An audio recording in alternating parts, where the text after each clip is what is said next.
Hi everyone, welcome to the Timing Research Show for April 18th, 2016. Today we will be talking about the 134th weekly report from Timing Research. So if you haven't had a chance to take a look at this yet, just go to TimingResearch.com/reports and you can download this or any past report there. My name is David Kosmeter. I'm the creator of Timing Research, and I have Matt Buckley back to host this week, so I'm going to go ahead and turn it over to him. Thanks, David. Appreciate it. All right, folks, welcome aboard. As David said, my name is Matthew Buckley. My call sign's Whiz. My parents obviously loved me, hopefully, so that's not my God-given name, but I flew the FA-18 Hornet for the United States Navy for about 15 years and graduated from the Navy Fighter Weapons School, which many of you know as Top Gun. Traded options ever since I was a young officer in the Navy and got out and applied everything I was learning flying fighters to my options trading and ended up running one of the largest volatility arbitrage firms in the country called Peak 6 Investments, headquartered in the Chicago Board of Trade, and then decided that Chicago winters were best left for people other than me, and moved down here to beautiful South Florida, where I started Top Gun Options, which is the company that I own and operate today. So welcome aboard. We have a big group of 500-pound heads that David has assembled this week.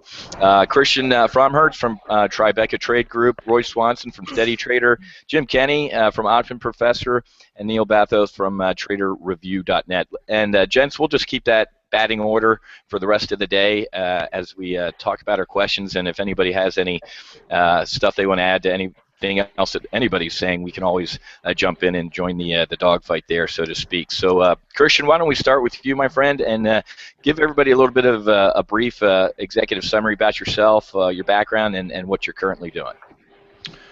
Sure, thanks, and happy to be a part of the panel today. So thanks for the invite, and very excited about that. So I started off my career at Morgan Stanley. I was a financial advisor for a couple years, and on the retail side, and then I switched over to Merrill Lynch, and on the institutional side. So on the equity side, I pretty much traded every type of product that you can imagine over at Merrill Lynch. I started on their Delta One trading desk and became a senior trader. So Delta One, for those who don't know what a Delta One trading desk is, it's ETFs, it's programs, it's swaps, index swaps, futures, a little bit of everything, and as well as single stock trading as well. From there, I moved over to ETF trading. Was a senior ETF trader at Bank of America Merrill Lynch for a number of years, and that kind of lies with my focus now. Mainly a macro trader, which kind of just suits this environment very well, as a lot of macro events, generally affect our markets and affect markets globally. I would put myself into the camp of a macro trader. And then, over the last couple of years, I've been doing something a little bit different. Decided to get out of institutional trading, and over the last year, what I've started is the Tribeca Trade Group. It's an all-day trading room, and for those who cannot be in the trading room all day long, we also have a part-time trader program that has newsletters and entries and exits into trades, and the focus of the trading room is on a couple of different things. It's unusual option activity. We watch the tape all day long for trade entries and exits, and then I also couple that with my own model for ETF trading and swing trading. So I hope that's a good summary. Certainly let me know if you have any questions. That's awesome, Christian. Nice to meet you. Look forward to hearing what you have to say. Roy. Hi, Roy Swanson. I'm the founder of SteadyTrader.com, and I started trading really when online trading took off back in the 90s. And I'll never forget, I was introduced to it by the CFO at the company where I was working at the time. I was in publishing, and the CFO, I walked into his office and he was day trading. He said he was making enough money to put his kids through college, so that's how I got my start. I said, this is a good thing. I've been trading ever since. When I left publishing in the early 2000s, I began the last dozen or so years consulting for various trading education providers. Went out on my own about a year and a half ago, founded SteadyTrader.com. We focus on very short-term trend trading. Basically, our philosophy is get in and get out while the money's real, because the market just keeps on making these short-term swings all the time now. And so our average hold is about 2 days, a little under 2 days right now, never more than 5 days. And that's it. We have a very simple methodology that we teach along with this at steadytrader.com. That's great, Roy. Welcome aboard. Yeah, the market seems like it's a very, very tactical market right now. And where are you calling in from, Roy? I forgot to ask. Southern California. Whereabouts? Just like you, I decided 50 years in New York City was enough. Oh, well, he's in Chicago. But, Exactly. Just north of L.A. Oh, okay. I was based out in El Toro for a while, so I lived down there in Right. Orange County. So it's beautiful. Love SoCal, man. And Christian, where were you calling in from? Sorry about that. Let me just mute myself. From New York City. So I live in Lower Manhattan. Okay. You are right in the heart of it all. Okay, Jim, tell us a little bit about yourself and your background and what you're doing right now. Sure. I provide the content for the Option Professor, which is an educational firm with DVDs explaining the uses and the risks of all the different option strategies, whether it be covered call writing or collars or put writing or spreads or all the different things you can do with the options for hedging purposes as well as speculative purposes and cash flow purposes, etc. And so since there's so many people out there trying to get involved in the options with something less than complete knowledge, what we try to do is we try to give them a good background on how these tactics work and how they don't work and what might be right for some guys and what might not be right for others. And I've been doing that for a very, very long time. So basically that's what I'm doing, is providing the content for the Option Professor. Okay, that's great. And let me guess, you're in Chicago, Jim? No, I'm in Las Vegas, Nevada. So heat and sun is not a problem out here. Exactly. That is not Chicago. And Neil, how about yourself, my brother? Hey, thanks, Matt. Well, back in the late 90s, I used to be a broker at a big firm, and I used to think I was going to be, this financial advisor for everyone. And then in the training, what they teach you, and I give away a report called What Your Broker Doesn't Want You to Know, which is about what they teach you in the training. And really, they just want to gather your assets. That's what they taught us. They said, gather the assets, put it in the account, worry about the management later. And me, I'm not really a salesman. I'm not an asset gatherer. So now I run Trader Review based on technical analysis. And what I learned back when I was a broker is if you can hold for years some stocks, but why put yourself through the torture of 20, 30, 40% downturns in what you're holding? If you get the timing right on the entry point, you can get the same gain in a few weeks or a few months instead of holding through all that massive volatility. So that's what I do for my clients now using Point and Figure and the Ichimoku Cloud, and I put it together and for a tight-knit portfolio of stocks and options. That's great. And where are you calling in from, Neil? I'm actually in Portland this weekend. Oh, okay. Where you're based? Where's Trader Review? Well, I don't really have a base. I kind of been traveling the world for the last 4 years, so I'll let you know. I'll keep you updated. Exactly. It's fluid. Okay.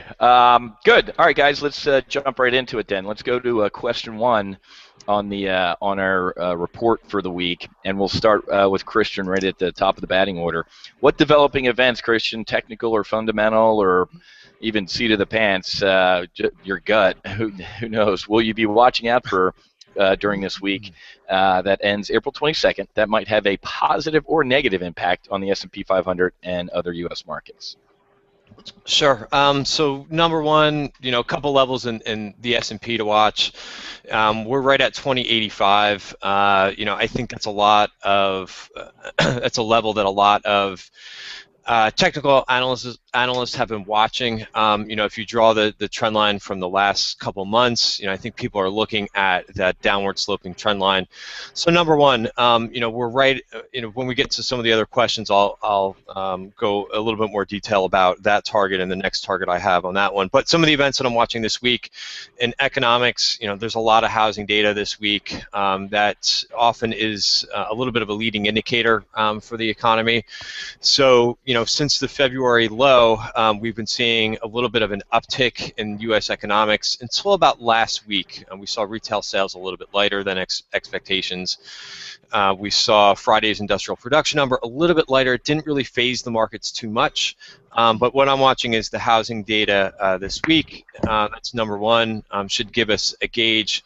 If that number gets is also a little bit of an uptick versus expectations, I would expect us to keep on chugging along. The trend is your friend. And number two is earnings. We're now into earnings season, and we've got a couple key earnings reports out this week. We've got more of the banking. I think that was one of the big question marks of the season is the bank earnings from lowered expectations. That we got into starting earnings season. It seems like the numbers are coming in just a little bit above what those expectations are. So if we see both the housing numbers and earning numbers just a little bit better than expectations, I think that equities can continue to grind higher here. It's interesting you say that, Christian. I always I tell my subscribers, the typical Wall Street ism is if you can't hit the ball over the net, lower the net. Goldman Sachs ran out and pre-warned whenever they did, like, oh my God, it's going to be awful, horrible. We're going to shoot ourselves. And then when they came out with earnings, people were like, oh my God, that it's just awful. It's not horrible. And then it's like, okay, so you didn't do as awful as he said you're going to do. So it's interesting to see that. Yeah, Morgan Stanley reported, and was their trading revenue down 50%? I mean, yeah, we'll get into the financials in a little bit because I think that's one of the canaries in the coal mine here with interest rates being so low. Roy, how about yourself? What are you looking at this week? Not too much. Like you said, I think I agree with both of you. I don't call them lowered expectations. I call them managed expectations, and they've managed to suppress the expectations so that everybody can beat them by just a little bit. I think we're going to see more of that. Awful is a lot better than horrible, as you just said. So, I just do my normal thing every week. I use my Wilder's equations for this prognostication because it's only 5 days out, and I'm seeing us up by the end of the week. The momentum is still there. Okay.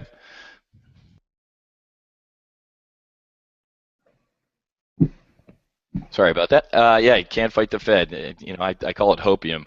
Everybody's just smoking the Fed's hopium, and we just kind of drift higher. Jim, what's on your radar for the week? What are you watching? Well, I would think that keeping a little bit of an eye on this oil market might be the way to go. We had a little bit of a bear trap, it looked like, this morning on not only the stock market but oil, where everybody came in selling on both barrels based on the OPEC non-agreement there, and so the shifting over to the U.S. inventories and the U.S. Cutting back on all their cap spending and cutting the rigs down got people to snap back the rally here. Now, we did take out the low of last week in oil, and the high of last week is about 42.50. So I'd keep an eye on oil. If you took out the 42.50, then I think this market may go higher. But if this was not a bear trap and it goes and revisits this 37, 36 area, then I think the bloom could come off the rose by the end of the week. So I think watching oil is probably a pretty good idea. I do not disagree. Yeah, you're right. We have oil inventories, I guess, on Wednesday, and I think it was really a buy on the news. I think everybody and their mother, my mother included, was saying, "Hey, oil's," the city analyst or whoever it was on Friday said, "Oil just goes to zero if there's no deal," and everybody kind of bought the dip today. So I think you're right. I think later in the week it'll be interesting to see if the shift is over to the Iran big jump in supply and what the Saudis are trying to do. Obviously, they tried to kill the frackers, did a pretty good job there. And Yeah. if they want kill off Iran. It ain't going to happen by pushing the price up to $50. So. Are you still seeing a lot of correlation? I know back in January at one point, I think that oil and the S&P 500 were like 90% correlated the first time in history. How much correlation are you seeing now between oil and the market? We still kind of lockstep or separating? I think this rally in stocks obviously was helped by short covering because Tom, Dick, Harry, and Uncle Harry were all short this thing, trying to beat it down, and so they had to all cover on the rally. And I think the fact that oil snapped back to 42 was a big element in that snapback. Mm-hmm. Okay, that makes sense. Okay, and Neil, what are you looking at this week? I'm basically going to be looking at the US dollar and how that's going to be affecting everything, because I think if there's still this continued sentiment of money printing forever by the Fed through low interest rates, and when the interest rates are low, private banks, they print money too through every new home mortgage loan they make. I mean, you buy a house for $1 million, that's a brand new $1 million in the economy, increases the money supply and increases inflation. So if there's going to be continued sentiment on low rates basically forever, the lower the dollar goes, you have basically an inverse correlation with the strength of the dollar and oil. So as the dollar goes down, oil goes up, and so that's important. And basically what we're looking at too in the market is, I'm going to bring up a monthly chart later in the show that's pretty interesting, and we're basically at the old highs. It's very, very difficult to get past these old highs. You're going to have a few trades for a few days here and there, but it's going to be very, very difficult to continue up unless there's massive money printing through low rates. I mean, inflation goes into the market. If you look back at these charts of how much money you'd make in the market, a huge percentage of that is inflation. Mm-hmm. Inflation goes into the stocks. I mean, the only way to escape inflation is to buy a house or to buy stocks or to buy land. So basically, I'm going to be looking at the dollar.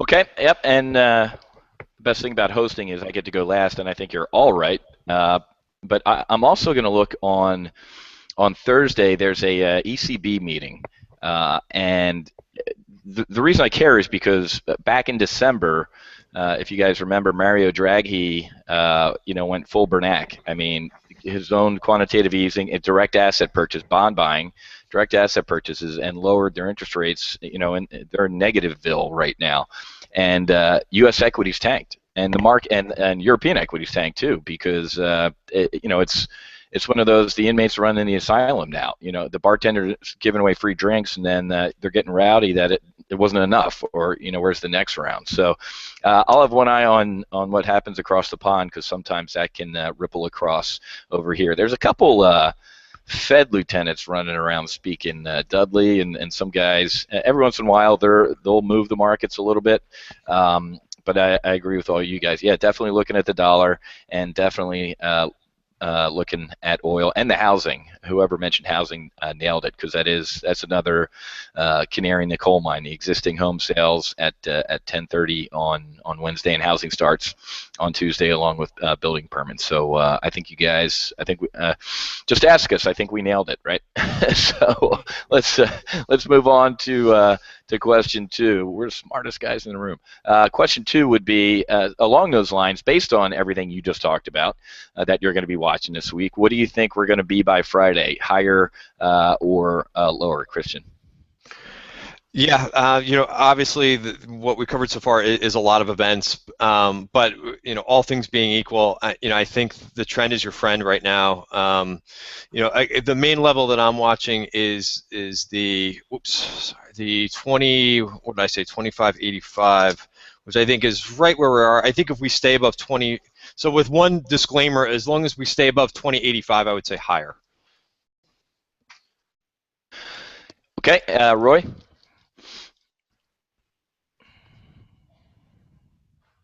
You might be on mute, Roy. Yeah, here we go. Okay, yeah, higher, as I said earlier.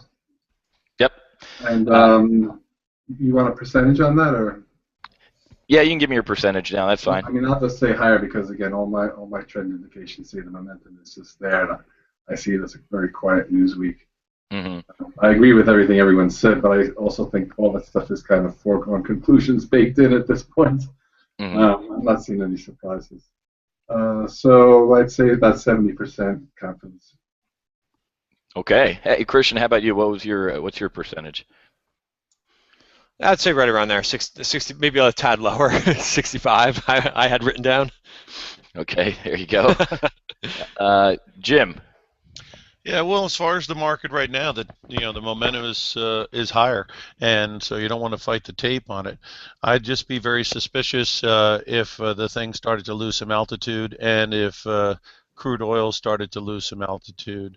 There could be another rendezvous of a sell-off as we get later in the week. Turnaround Thursday or turnaround Tuesday could come into play. But right now, you'd have to say it's got upside momentum, but I would put it at 40%. Okay, on the lower side. Yeah. Okay. Got Jim. Neil. I'm looking at a chart here of the S&P 500. Last year in May, the peak was 2130. It hit it again in July, 2130. Now we're at 2089, and yeah, I think things. Hey Neil, if you're trying to share your screen, I don't think I'm not seeing it. I don't know if anybody else can see it. I'm not sharing it. I was just saying. Oh, okay, got it.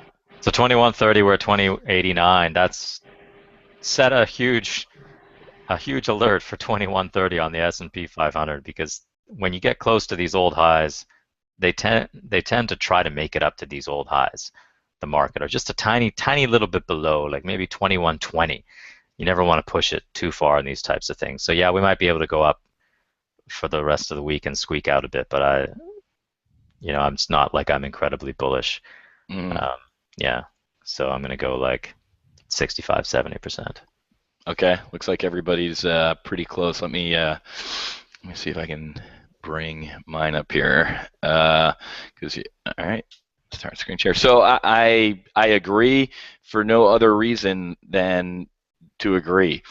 This is just, I like to tell my subscribers, you have to trade the tape you have, not the one you want.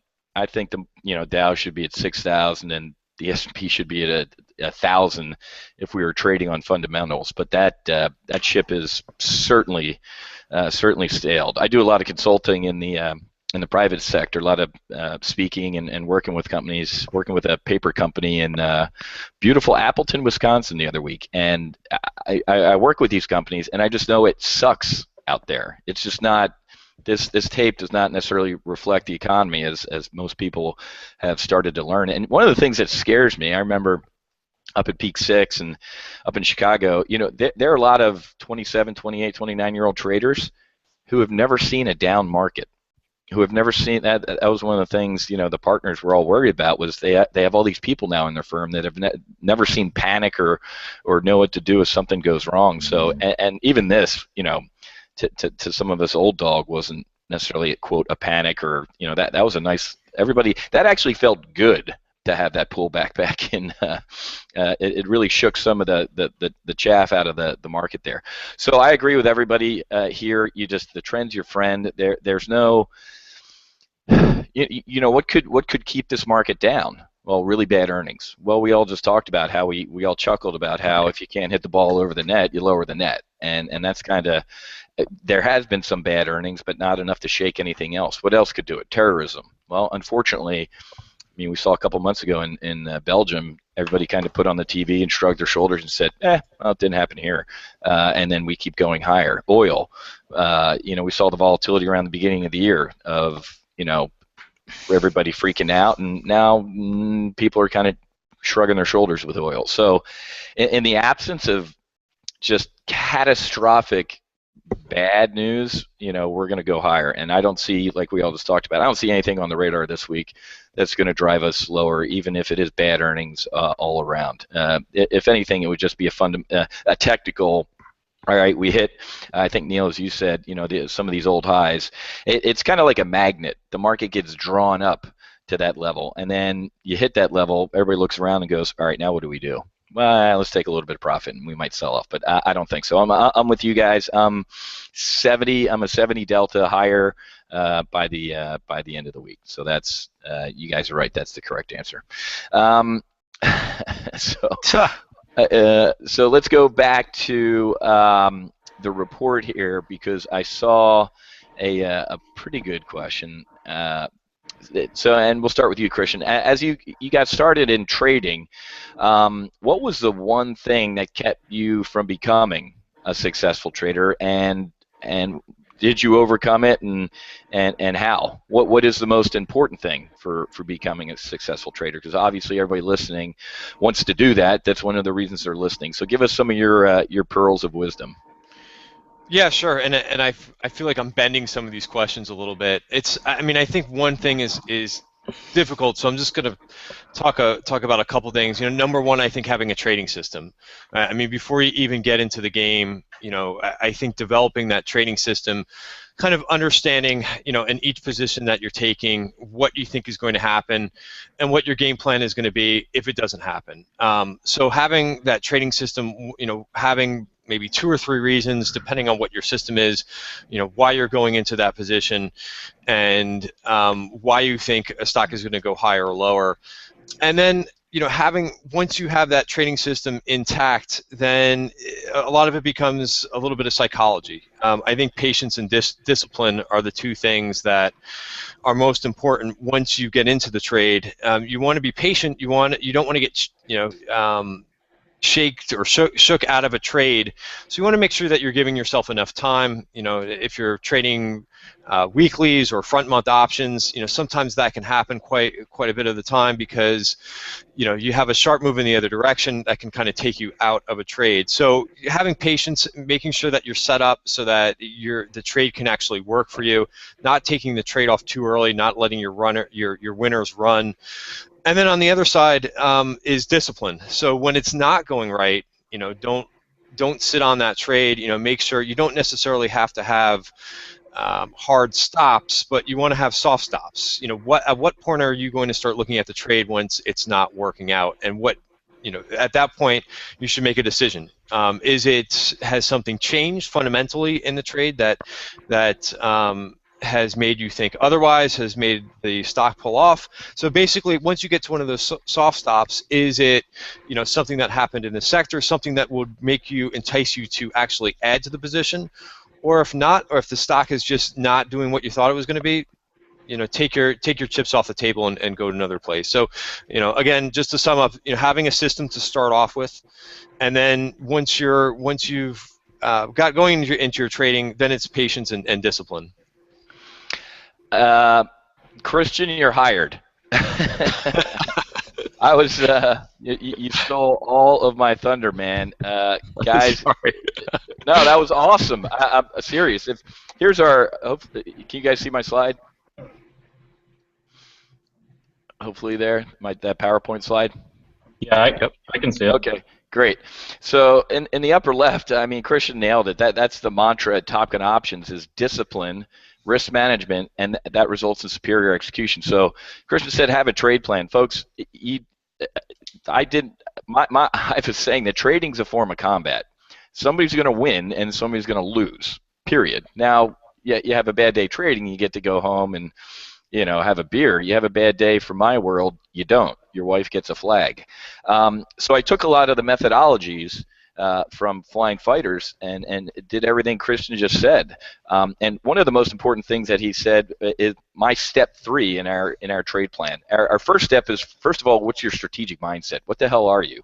Bullish, bearish, volatile, neutral? What is it? Then we identify the target, which is the stock, the ETF, or the index that we're going to trade based on our strategic mindset. But step 3 is the most important, and you nailed it. It's what I call commit criteria. Why am I committing capital to this trade? I don't know how many retail traders I bump into. Hey, oh yeah, I'm in this Apple trade. Why? I like Apple, and they shrug their shoulders. Or wait, hold on, I have an iPhone. All right, well, that's all stupid. Why are you committing capital? Why are you in this trade? And I challenge all the folks listening, go through your portfolio right now and see if you can come up with 3 to 5 sentences, airtight sentences, of why you're in this trade. And if you can't, why are you in it? And then we go into the tactical employment, and something you said also, the exit plan, Christian.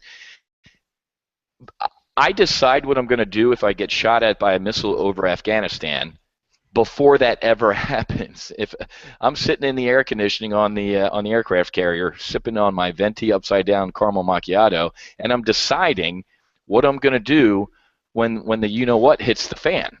So that's what happens.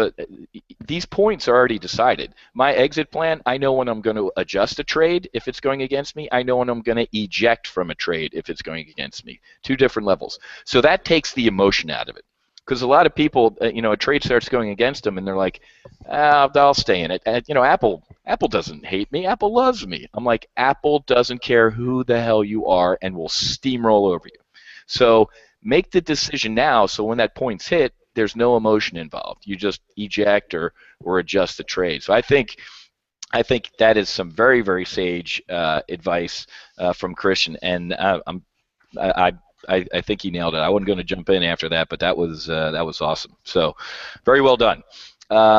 Roy, how about yourself? What were some of your trading roadblocks, and what would you pass on to others who want to be very successful in trading? Well, yeah, I agree with everything that's been said. Obviously, just maybe to amplify a couple points. One is have a trading system that you're going to use, and learn it, master it, and have confidence in it. And the idea being that a lot of people they try a system for a couple of weeks, and then they move on to another, and then they move on to another, and it's like, hey, this stuff isn't that easy. So make a commitment to a trading system that does have potential, and learn how to work it until you really are making it succeed. That's where the discipline comes in as well, which is once you have a system, follow the rules. A lot of people just throw out the word discipline all the time. Be disciplined. I mean, the thing is that what happens is you're working out the rules on a particular trade or whatever, and then you don't follow the rules of your system for some reason, because you read something or you whatever. Basically, usually because you read something in the financial media, right? But the thing is you really have to have a kind of a very high level of trust in your system, and that's where the discipline comes in, to trust it. And then the first thing that came to mind when you mentioned the question was get out, exit, take your loss like a man. Such a big problem with everyone. I mean, and we all fall prey to it. You hang on, you hang on, you hang on. You think it's going to turn around, and then you're looking at a really, really bad situation. You were saying, forget about the adjustment. Have your ejection strategy there, and again, follow your own rules. Just bail, suck it up. Don't let pride get in the way. It's not going to turn around. Move on to the next trade. But just don't hang on there forever, because that is such a trap. It's a great point. I mean, Roy, it's right. Discipline takes discipline. Almost. Well, I was saying trust. It's just kind of trust your system. Correct. And, give yourself the time to master it so that you do have that trust. Discipline is just not a nice sounding word. It really, there's some components there that I found. Again. And stick to the rules of your strategy. Stick to the rules of your system. Yeah, it's interesting because people are always like, well, what if it comes back? And they're afraid if they do close something or whatever and take their losses like a man, like you said, that tomorrow, the next day, the stock's going to rally 20 points or whatever the case may be. And I'm like, that happens 1 in a million times. You losing money on holding on to it happens a hell of a lot more. So, and it takes a little bit of time to believe that. That's what sucks, is a lot of retail traders really, if you give that your system about 3-6 months to work, you will see that taking those losses and getting out with a smaller loss than a maximum loss, you do a hell of a lot better. That's what that's the difference between a pro and a retail trader. Right. And preserve the cash. Preserve the cash in the trading account. Isn't that rule number 1? Capital preservation. Yes. Forget about all the gains you're going to make someday, blah, blah, blah. Preserve the cash. At Top Gun Option, we have rules of engagement, we call it, just like in combat. Here are the rules of engagement, and number 1 is, it's almost the I call it the hippopotamus oath, but it's do no harm. So capital preservation. Rule number 1, don't lose money. Rule number 2, see rule number 1. Rule number 3, maybe make some money. So if you kind of think of it in that order, you'll end up a hell of a lot better. The mission objective is to live to fight another day, and be profitable over the long run. So I think you nailed it, Roy. Jim, what do you think? You're up there at Options Professor. I know you got a big brain on a lot of this stuff when you teach your folks. Yeah, the main thing that I would say is you guys talking about strategies and tactics, and obviously the first step is knowledge. So Option Professor obviously is a very big proponent on spending a lot of time becoming knowledgeable, so you know what tactics you can do. When you were flying planes, they didn't have you fly up there and then find out what the tactics were. So the idea here at Option Professor on the DVDs that I've put together is to have you have a good understanding of the use and the risk of how the covered call writing works, and how the strike price choice works, and how do you roll them up and roll them down, and do you want to do a ratio deal here, or if you have gains, is there a way to use these options as a hedge so that no matter what happens you walk away a winner, that kind of thing. That's the thing that Option Professor is all about. It's getting requisite knowledge on tactics, and you guys are talking a lot about putting the tactics into force, and that's real important, but obviously understanding how the tactics work in first place is also important as well, and that's where Option Professor is coming from. It's a great point, Jim. A lot of retail folks listening just kind of, hey, give me a trade, or what are trades? Or I'm like, do you even know? Do you know aerodynamics? They want to jump right in the F-18. I'm like, well, why don't we talk about the aerodynamics first and get some of that knowledge? So I couldn't agree more with you that before you get airdropped in the middle of Afghanistan and just start getting trade alerts that you don't even understand, get the knowledge. So that's a great point. Neil, how about your advice? I think one of the biggest mistakes that people make in trading is they'll put their stops too close, and they'll put too much in the trade, and you'll sometimes get stopped out, and then as soon as you get stopped out, the stock goes up. You try it again, you got stopped out, stock goes up. So you were right in the direction, but you lose money, and that's particularly prevalent in forex trading. Of course, you have that temptation. You got 50 times leverage, that you can do any time. And so, if you're a swing trader, you want to trade for at least a couple of days, you're not going to be checking your computer, you got to put that stop at least 5 or so % away from where you are. And if you're at the computer and you think you timed it perfectly, don't be afraid of getting stopped out, taking a small loss, and go for it again. People think they get stopped out, they can't jump in again. And I remember the book Market Wizards, the first one ever written, is a really great book on market psychology and these types of things.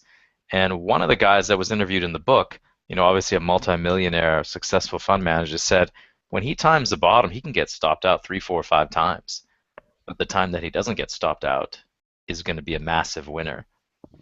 So I think that's a really important thing in trading. Don't set your stops too close. Don't put them at incredibly obvious places like just below a double bottom.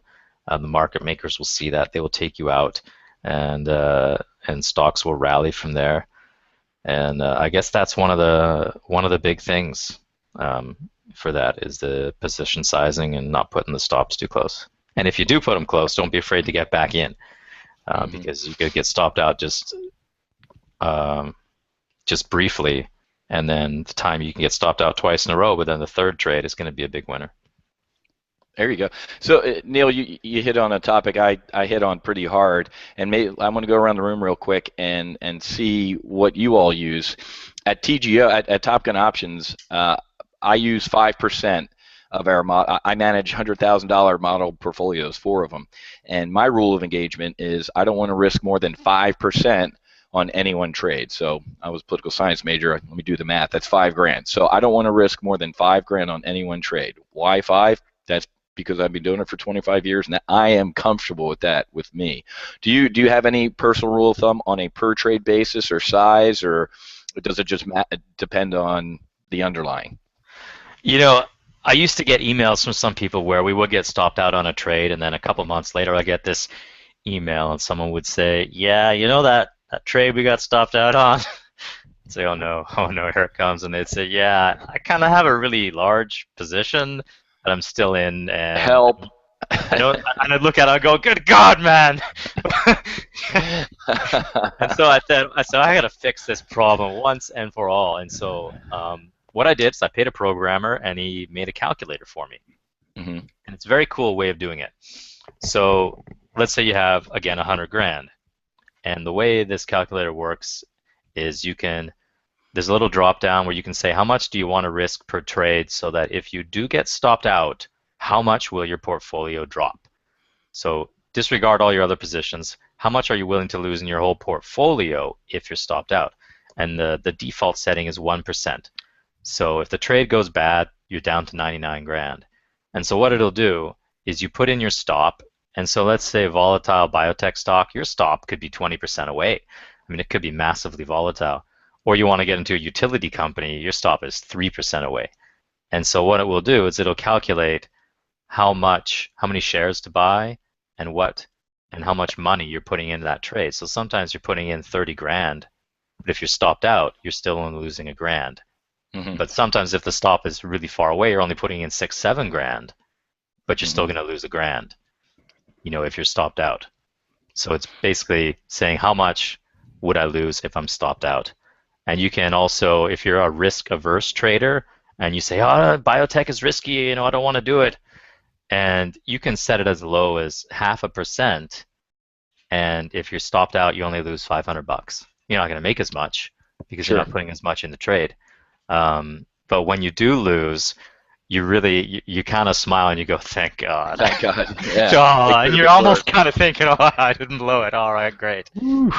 That's Yeah. exactly right. Yeah, that's awesome. Is that a proprietary calculator, or do you give that to your subscribers, or? Yeah, I give it to all my subscribers, traderreview.net/calculator.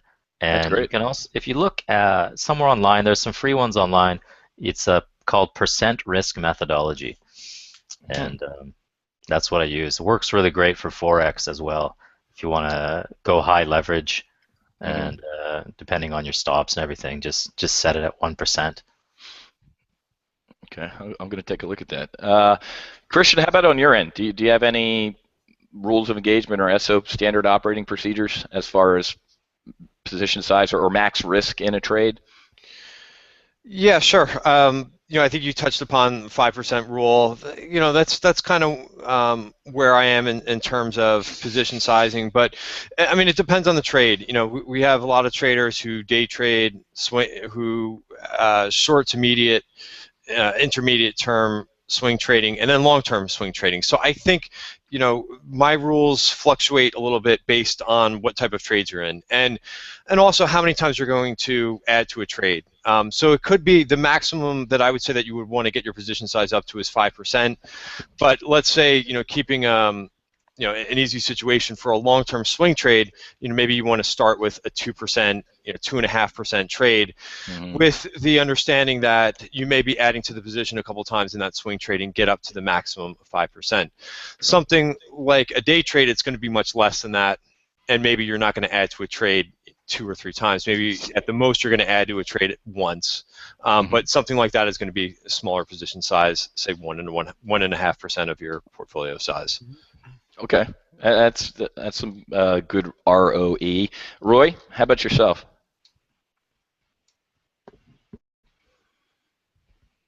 Yeah, hi. I'm a little more generous than the 5%. Sometimes, but that's a pretty good rule of thumb. And then in terms of setting stops, up until December, I was using a very hard 1% trailing stop and having great success with that. But things have become a little bit too volatile for that, so we're still playing with relaxing the stops quite a bit more than the 1% level. Okay. Jim? I would just say that there's a lot of variables that would go into any type of process, and I guess you guys would probably think along those lines.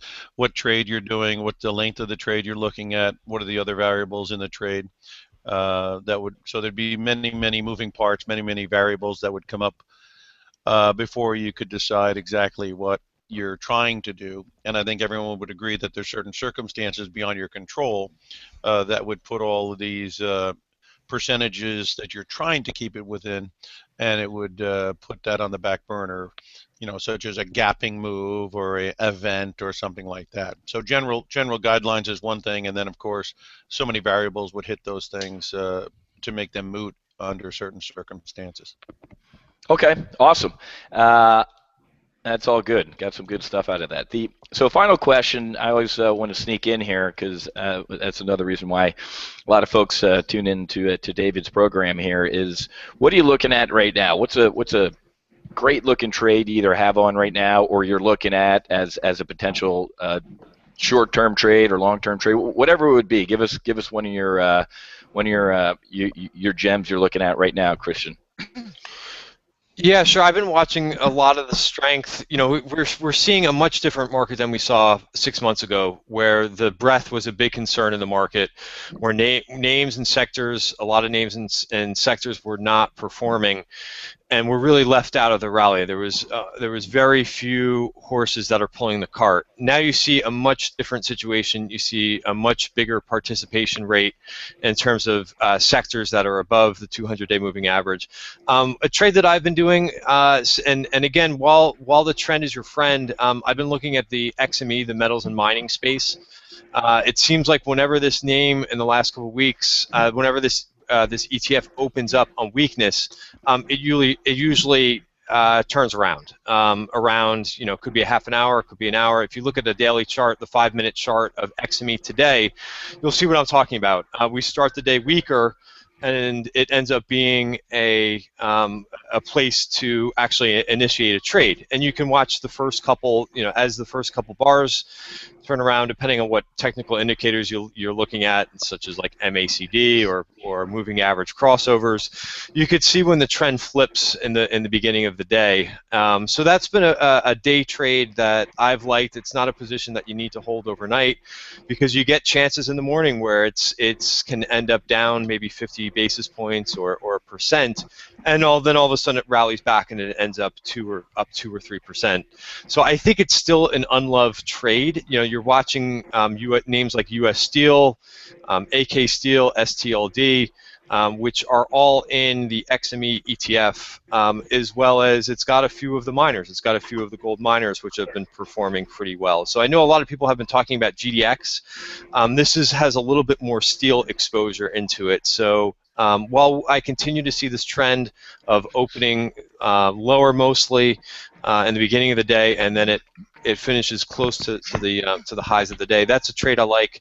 The other thing that I'm watching right now is small caps. Small caps sometimes, they tend to lead the market. So while everybody's fixated on S&P levels, a couple of things that I'm watching in the IWM ETF, the small cap ETF, is we're right at the 200-day moving average. It'll be interesting if we can get above the 200-day moving average. And then I use a lot of value area studies to give me buying and selling pressure. If we can get over the 200-day moving average, which it does look like we're pushing over the 200-day today, the next level that I'm watching is right around 114.70. That's what's called a VPOC, a Virgin Point of Control, where buyers and sellers have met previously at a different time frame, and that point of control has never been met before. But anyway, going to a lot of details here, but 114.70 is what I'm watching in IWM. Okay, so going with the rut. Yeah. Roy, what are you looking at?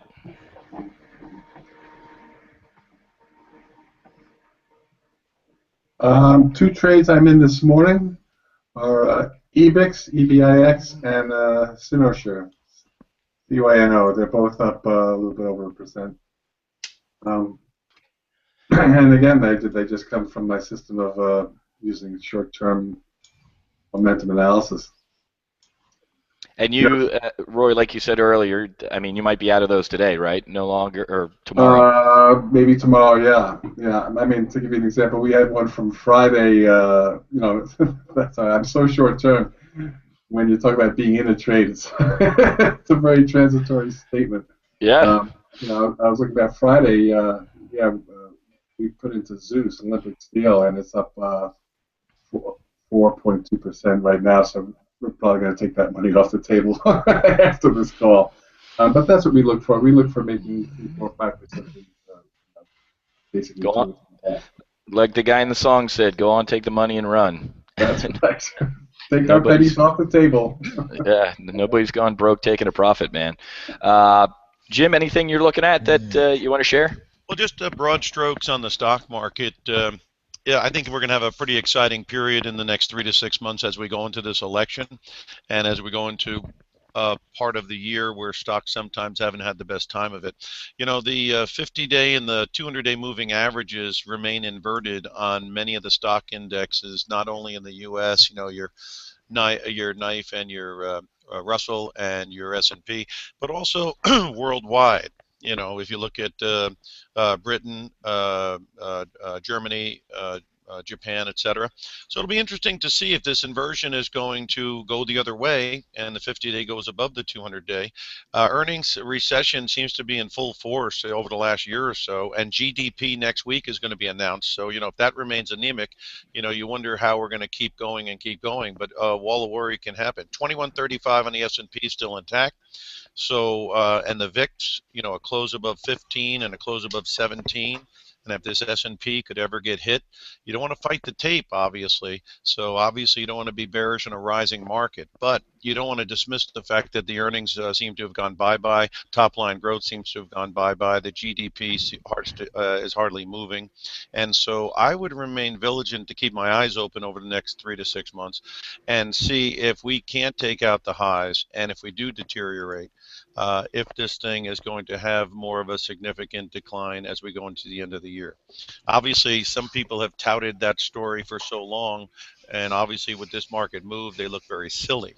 But we'll have to see if they'll look silly if we fail to take out 2135 and it does deteriorate further in the next 3 to 6 months. So I'd keep an eye on that. You can't fight the tape, but you also want to be somewhat aware if the prices start deteriorating that the net might be substantially lower than where we are right now.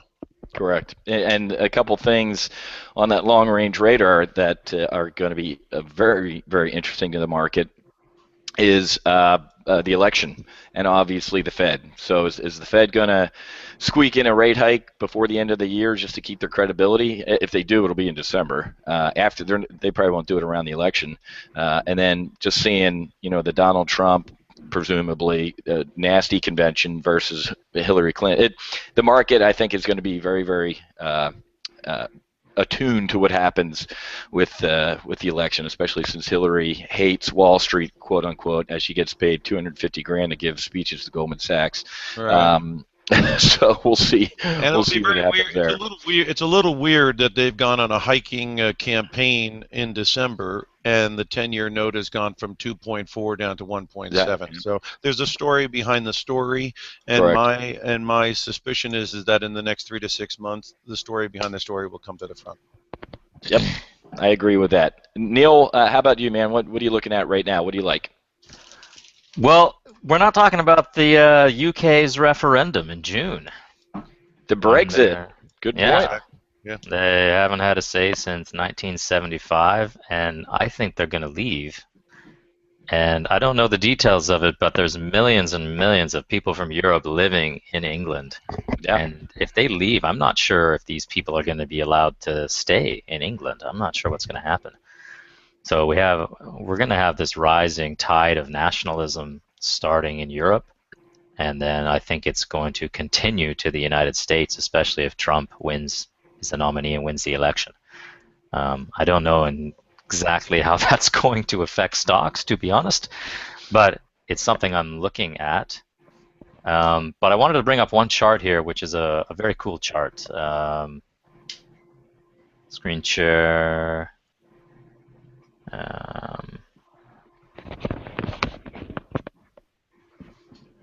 It's a monthly chart.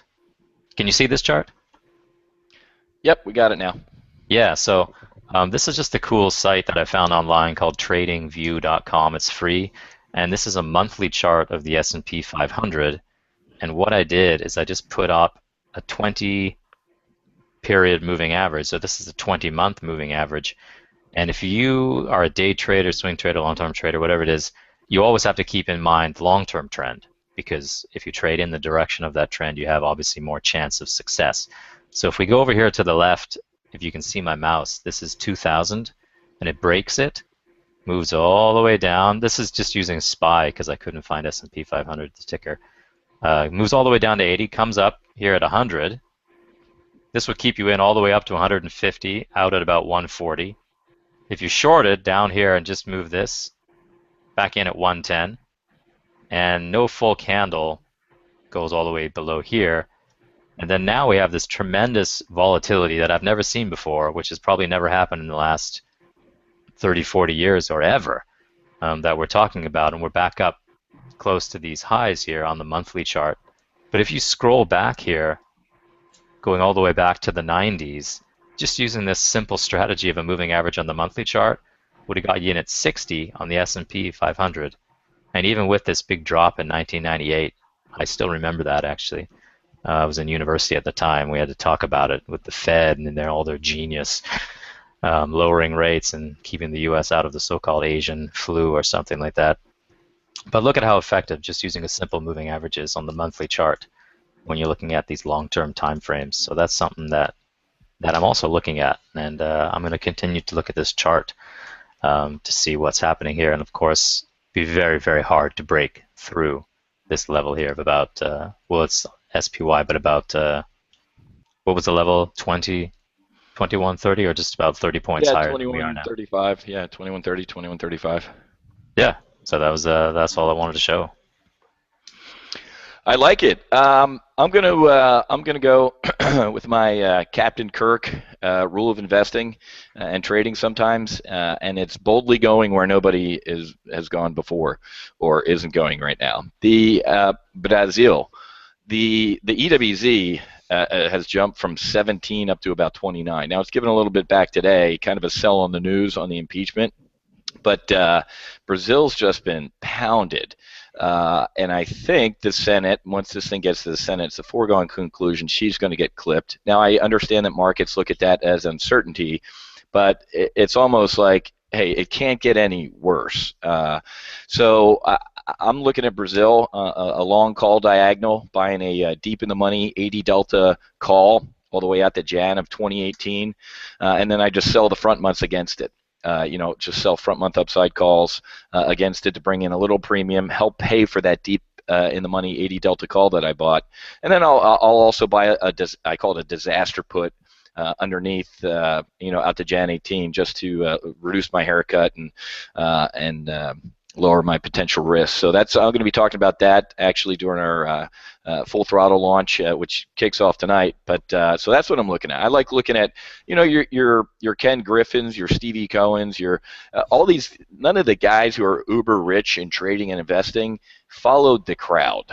And they don't get into crowded trades. They go and look exactly where people aren't seeing any value and see if there's any value there, or there can be down the road. So I like Brazil, and they might get a little, if the impeachment goes the people's way and they put somebody in who's a little bit better, and the Olympics aren't, there's no terrorist attack, or they clean the crappy water so that people can actually swim. I think it'll be good. We had some trades on before the World Cup, bullish on Brazil, that worked out really well, and I'm looking at that again. So that's my take on that.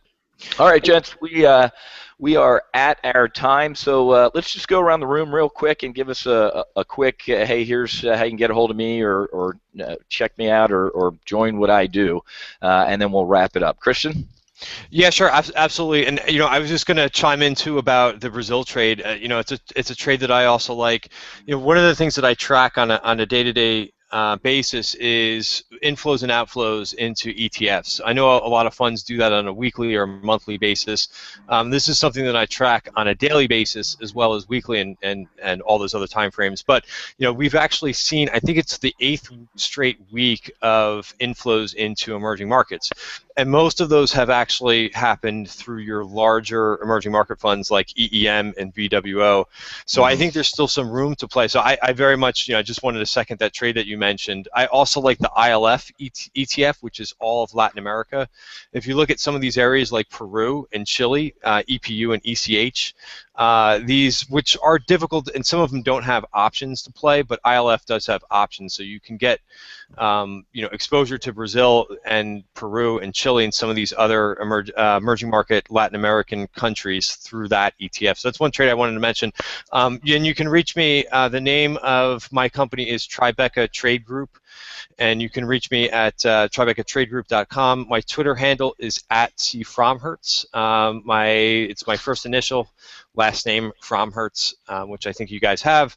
And I do put out every day those ETF inflows and outflows. So you can find that about 8 o'clock, 8:30 in the morning.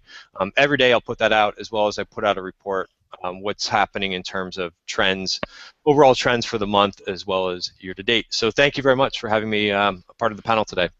You bet, Christian. Thanks for coming, my friend. Roy. Hi, again, thanks for having me. SteadyTrader.com, that's where you can find out everything about what we're doing. We have 2 versions of our strategy. We also have a tool that we call the SST. It's a kind of elaborate Excel model that is used to set gain targets, hold periods, and things like that. We were talking about that earlier, how there are actually several inputs that go into determining what you're going to do for your stop losses and things like that. So we've actually developed a calculator like that, which is on the site. And we also have a free book, Read This First Before You Buy Stock, and basically gives our whole philosophy. You can download that. I think it's a good read.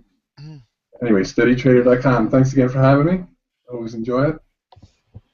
You bet, Roy. We'll check it out. Jim. Well, I just wanted to thank you for having me again, and that the optionprofessor.com website would be the place to visit to get the information on the 7 DVDs that I have put together for them, so that people out there could get a little more educated on all the different moving parts on the options and try to find strategies that fit their criteria, and obviously get their education quotient moving to the upside. So again, thank you very much, and again, optionprofessor.com is the place to go for the education. Awesome, Jim. Appreciate it. Neil. Yeah, all you have to do is go to traderreview.com, and you can get my free commentary I send out several days a week. You'll also get that calculator that we talked about, how to position size your trades, and you get a fun report called What Your Broker Doesn't Want You to Know, all the inside scoops on how they just want to manage your money and never call you and just get all your money. So that's a fun report that you can read. And yeah, so it was a great show this week. Thanks everyone for coming. Thanks for hosting, Matt.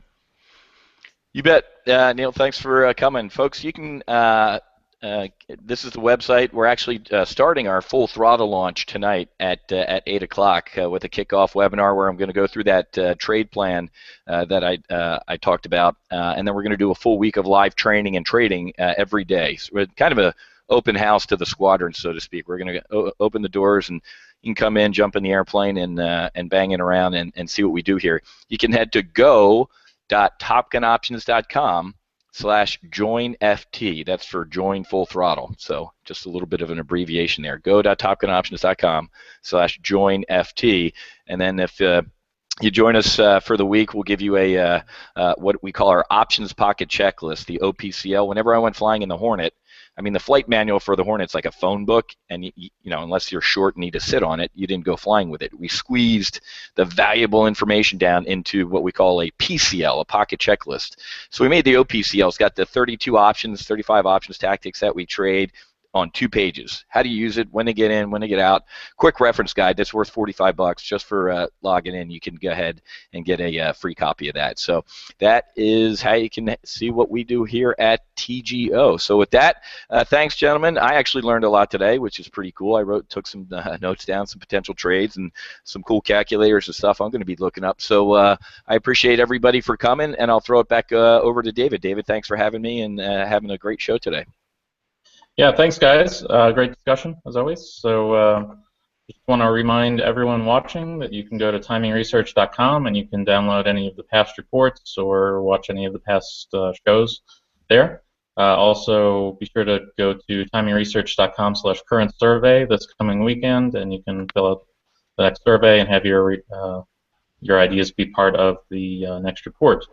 And join us again next week. Matt will be back to host, and we'll have a good lineup of guests again. So, and just want to thank my guests for this week again: Christian Fromhertz of TribecaTradeGroup.com, Roy Swanson of SteadyTrader.com, Jim Kenney of OptionProfessor.com, Neil Batho of TraderReview.com, and of course Matt Buckley. Thank you for hosting again. You bet. Thanks, David. Have a great rest of your week, folks. Thanks, guys. Bye.